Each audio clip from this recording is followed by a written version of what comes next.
各位朋友大家好，欢迎访问老杨生活知识频道，我是老杨。如果你是第一次访问我的频道的话，请你记得点击下边的订阅按钮，开启小铃铛。今天呢，我想给大家聊一聊这个特朗普总统在他任职期间4年之内总共特赦了多少人。另外呢，他在最后一天离开白宫的时候特赦了哪些人。总统特赦呢，是不是法外施恩？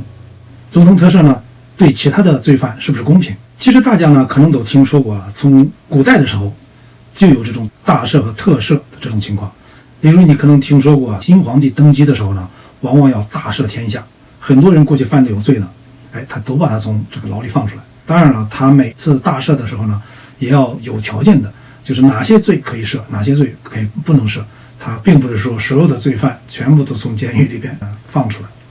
另外呢，这个宫廷皇家呢，如果有什么特别大的喜事，或者说有什么大的丧事，也会呢大赦天下。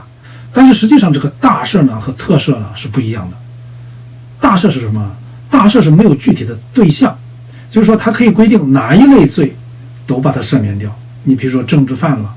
这个大赦呢，它是不但赦了他们的刑，而且呢赦了他们的罪。也就是说这些人呢没有罪了，也不需要在那服刑了，就是大赦了。这个大赦呢，相对来讲呢，它是比较公平的，因为举例子说，凡是政治犯全部都没有罪了，凡是或者是小偷，这个小罪、轻罪都把他释放了，就是它相对的这个大赦呢是比较公平的，它对每一个呢犯有同样罪的人呢都是一视同仁的。但是特赦就不一样了，特赦呢它是有针对对象的，某个人或者某一群人，它是针对这个人。特赦本身呢，他只是赦免了他们所要处的那种刑罚，你比如说需要判了多少年了，执行死刑了，他把这个刑罚呢，要么把它完全赦掉，要么把它减免，但是他并没有赦免他的罪。也就是说，这个人呢，他本身还是有罪的，只不过因为这个特赦呢，你比如说本来是10年，我给你减成5年，本来是5年呢，算了，你不用进监狱了，把你完全赦免掉。本来是无期徒刑，给你减成有期徒刑。这特赦呢，往往有一种潜在的问题呢。问题是什么？它不太公平。你比如说，同样是犯了这个走私毒品的罪，如果你呢，有人替你说话，或者你给这个国家的元首呢，比较熟识或者有一定关系，他就可以动用他的特权呢，把你赦免掉。罪犯呢，他犯了同样的罪，那么他不认识你，他没有人替他说话，他就不能被赦免。从某种意义上来讲呢，无论哪个国家呢，现在这个特赦呢，往往是存在着很大的争议的。从法律的这个字眼上来讲呢，这个特赦呢，是指政府他决定允许某个人或者某些人免除因为他犯罪所产生的部分的或者全部的这种法律的后果。实际上大家可能听说过，在很多国家如果这个犯罪的人被认为呢，他已经偿还了他所欠的这种社会的一些债务的话，你例如说有些人呢，他可能投案自首，这种呢是要轻判的。另外呢，有些人呢，他揭发他的同伙立功了，还有一些呢，在这个监狱里边呢表现得非常好，非常配合，那么就有可能提出对他减刑。像咱这个美国也好，他这个特赦呢，按理论上来讲，他只是给哪些人呢？就是给哪些认为他们自己呢被错误的定罪，或者呢这些人他声称呢他是被错误的定罪。但是在有些国家呢，如果你接受了这个特赦，因为特赦本身呢只是赦掉了你受到那种刑罚，并没有赦掉你的罪。如果说你被判了什么罪，现在呢这个国家要特赦你，如果你接受了，也就是你认罪了，就是你承认你确实犯了这个罪。所以说也就是在实际操作中间呢，非常奇怪的，也有些人呢有可能他并不认为他犯了罪，那么在这个时候呢，他有可能拒绝这种特赦。可能你想不通，特朗普总统特赦的人他们都会接受，不一定。如果有一个人呢，他自认为他并没有犯罪，那么他就不能接受这个特赦，因为接受特赦的本身呢，就意味着你承认你有罪。所以说最近这几年呢，也有一些这种罪犯，如果他认为他的这个判决呢是错误的话，那么他就通过一些上诉的这种程序，而不接受这种特赦。因为你上诉呢，要求法官重新来审理，有可能呢它会推翻原来对你的错误的判罪。那么如果你一旦接受了这种特赦呢，你就承认了过去对你判的这个罪呢是正确的。但是这个特赦呢在什么时候非常有用呢？特别是如果这个人呢犯的重罪啊，被判了无期徒刑或者判了死刑。因为如果判了死刑这种情况，那如果说你不特赦的话，那就要被处死的，这个影响非常大。所以说在这种情况下呢，即便有时候你可能认为这个判决不一定是正确的，但是你一旦接受了这个特赦呢，那么你就不用死了。实际上在很多国家呢，这个特赦呢也被用于打击那种腐败的机制。如果有一些国家呢司法本身呢有一些缺陷，造成了这个误判啦、故意的陷害啦等这种情况，那么这个国家的元首呢就有权利绕过司法机关特赦这个某一个人的这种罪名。这样的话他就可以释放那些被错误定罪的那些人。当然了，在很多国家呢也有争议啊，因为这种特赦本身呢是不太公平的。另外在某种情况下呢，也可能这种特赦呢就给某些人造成了一种贪污腐化了、腐败的这种可能性。那即便在西方国家呢，有时候呢这种特赦呢也可能是因为一些政治的利益，因为是你自己的党，或者说这个人帮你做过一些什么事情，那么你就会为这种政治的目的呢特赦这些人。所以说这是对其他的罪犯是非常非常不公平的一种现象。我前面已经提到了，这美国这个宪法对美国总统和特赦的权利呢有明文规定，也就是在美国宪法的第2款，他写到呢，就是除了弹劾案之外，这个总统有权呢对违反合众国法律的那种人呢颁布这种缓刑或者特赦。像这次特朗普总统他被弹劾了，那么任何人都没有权利来特赦他。美国总统的这个特赦呢，包括不同的级别，有这种无条件的赦免，例如这当年的尼克松总统，他就是被无条件的特赦。另外呢，叫有条件的赦免，还有减刑或者有条件的减刑，也就是你达到了某种条件，我才可以给你减刑。目前为止呢，特朗普总统在他任职4年期间，也就是从2017年元月20日到2021年元月20日，4年期间他总共赦免了多少人呢？他总共赦免了237位，要么是被控或者被判这个犯有联邦刑事罪的这种人呢，给予了一定程度的这种赦免。咱们大家都知道特朗普总统的他这种个性啊，他的这种赦免呢、特赦的大部分都是那些跟他相关的一些人。他经常绕过美国司法部赦免律师办公室，甚至呢有些人没有向这个办公室提出过申请，也没有满足呢这个办公室提出的一些条件，这个特朗普总统呢都把他们给赦免了。实际上有人讲呢，特朗普所批准的赦免呢或者减刑中呢，绝大多数呢都是针对那些与他自己的有私人的或者政治关系的人，或者是那些行政特赦为其政治目标服务的人。这个《纽约时报》呢曾经报道说，这个特朗普总统在任期间呢，最后几天，一些与政府有接触的人，比如呢前政府的官员，他们为了游说总统呢，从而从中收取费用。最近可能大家从各大媒体上也都看到了，也就在这个特朗普总统离开白宫的当天呢，也就是2021年元月20号呢，当天最后的1个小时呢，特朗普总统签署文件，为116人进行了特赦或者减刑。这其中就包括他的首席策略师和长期的盟友史蒂夫·班农，以及他前任的首席募款人艾利奥特·布洛伊迪。在距离当选总统拜登宣誓就职不到1个小时的时候呢，特朗普赦免了小阿拉伯的皮罗。这个人呢，他是福克斯新闻的主持人，长期盟友珍妮·皮罗的前夫。他在2000年呢被判共谋和逃税罪成立。因为特朗普总统呢赦免了很多人啊，我们不可能一一给大家列出来。下面呢，我简单的给大家总结一下特朗普总统最后一天特赦的那些罪犯呢，就是哪几种大类的这个罪行，其中呢有哪些人被特赦了或者被减刑了。因为时间关系呢，我们不可能把所有的人都列出来。其中最大的一个类型呢是这种金融犯罪，一个叫亚历克斯·阿加米的，他呢被完全赦免了。白宫怎么说呢？白宫说这个人呢，他是1996年被判了金融犯罪，已经服刑服了5年了，所以说现在呢他把他完全赦免。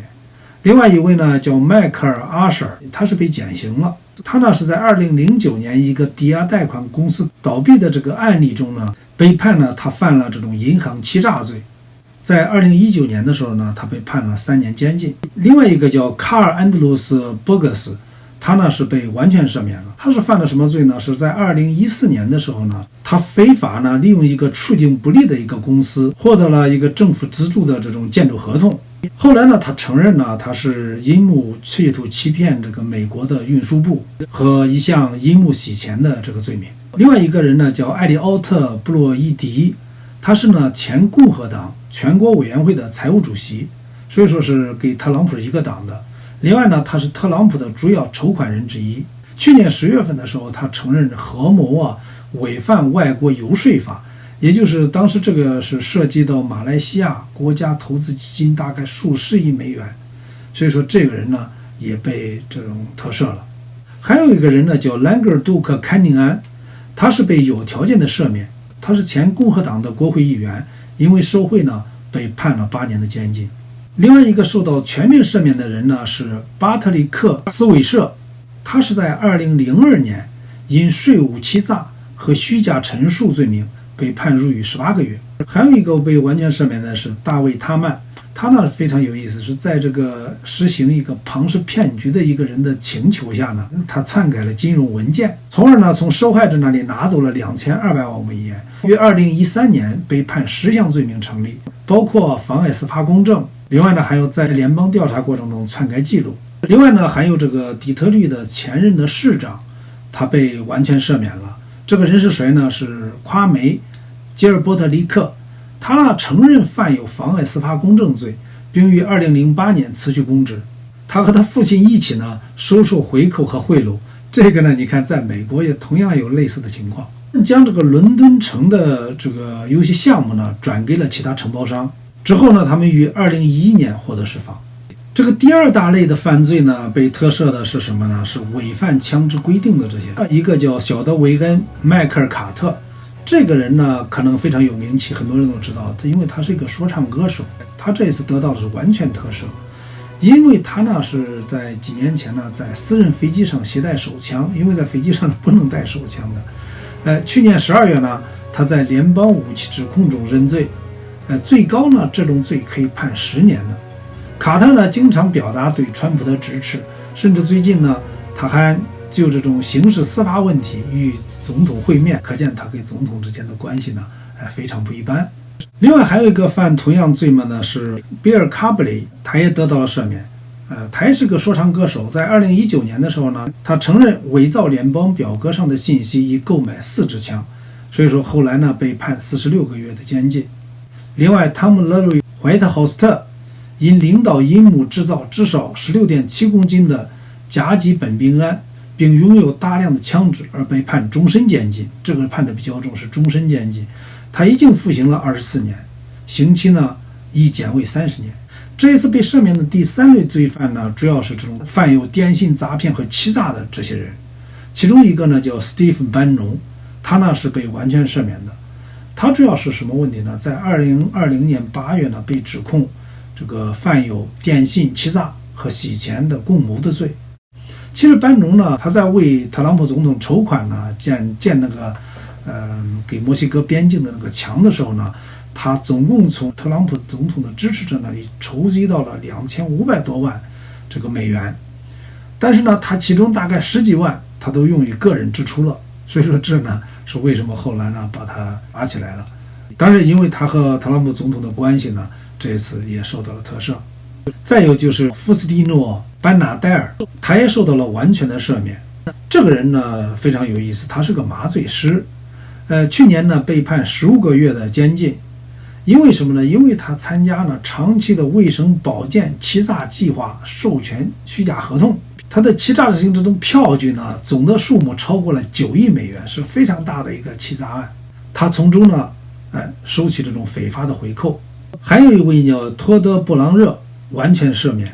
2009年呢，他承认他与其他人呢合谋进行城市服务欺诈，有说这联邦立法或者行政部门的官员企图增进他们所代表的团体和公司的利益，这个呢可能在美国是非常常见的事情，因为很多议员呢，他们就是代表了一些特定的团体和特定的这种机构或者公司，他们往往在立法了，在很多地方呢，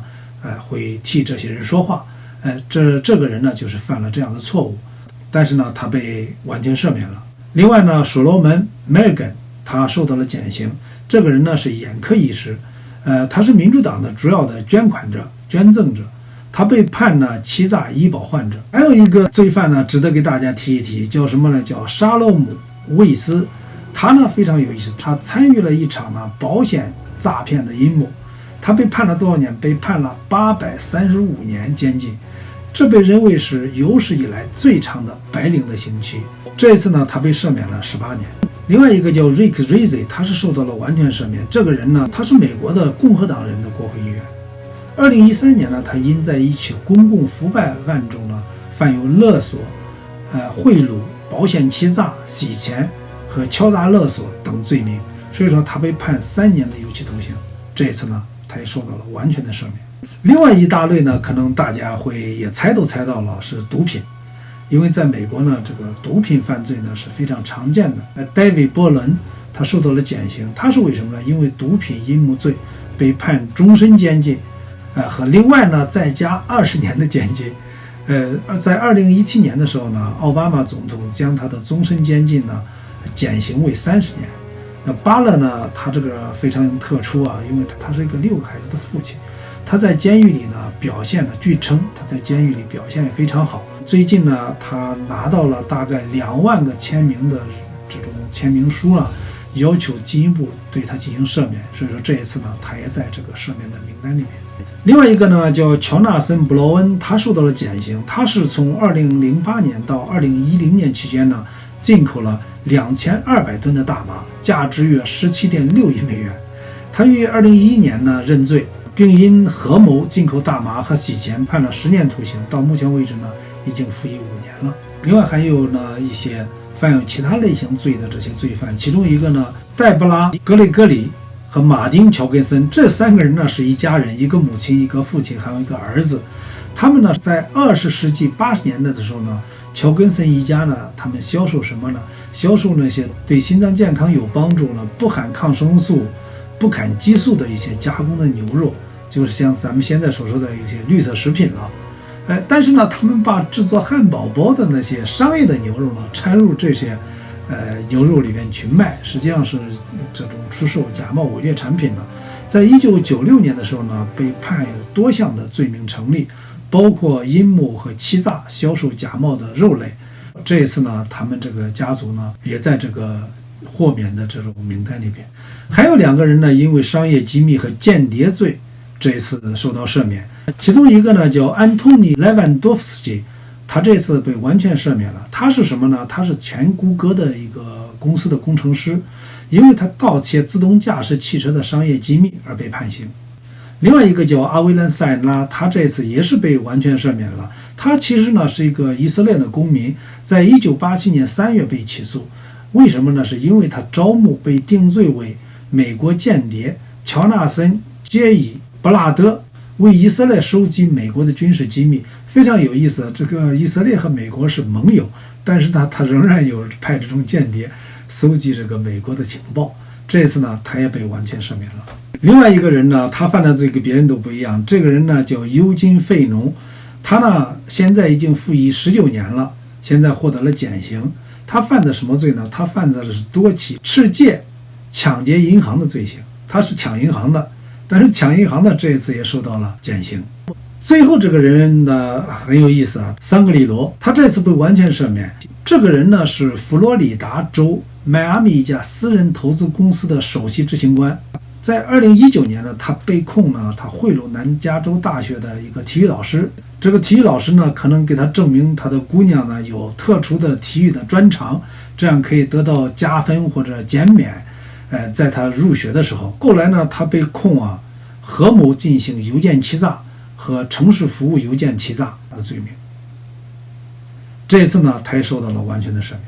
好了，因为时间关系呢，今天呢简单给大家就聊到这里。实际上，首先呢给大家讲这个大赦和特赦呢是不一样的。大赦呢，它是不但赦了这个人的他的刑罚，而且赦了他的罪名。也就是说，大赦之后呢，这些人呢就没有罪名了，他就是好像没有犯过这个法是一样的。这个特赦就不一样了，特赦呢只是赦除了他的刑罚，没有赦除他的罪名。当然了，到目前为止呢，这种特赦呀还是非常有争议的，因为大赦本身相对比较公平，所有犯有同类罪名的人呢都会被得到赦免。对这种特赦呢就完全不一样了，因为它是针对个人的，在某种程度上呢，不光是在一些不发达的国家，在西方这种非常发达的国家，像美国也好，它仍然有一种政治操纵和一种关系在里边。像我前面举的这些例子呢，如果这些罪犯呢，他们是给这个特朗普总统有一定的关系，或者呢，在过去曾经帮过他竞选也好，后来呢，在他执政期间对他有所帮助的话，那么他就有权利特赦他们。那么对其他罪犯，犯有同样罪名的罪犯呢，他们就没有得到这种特赦。所以说，在某种程度上呢，这种目前这种特赦的制度呢，是存在着一定的缺陷，存在着一种不公平。当然了，这个呢仍然是这种西方国家的这种宪法给予总统的一些特权呢。至于这个特赦呢，公平与不公平，合适与不合适，还是留给各位观众你自己去评价。如果你是第一次访问我的频道的话，请你一定记着点击下方的订阅按钮，开启小铃铛，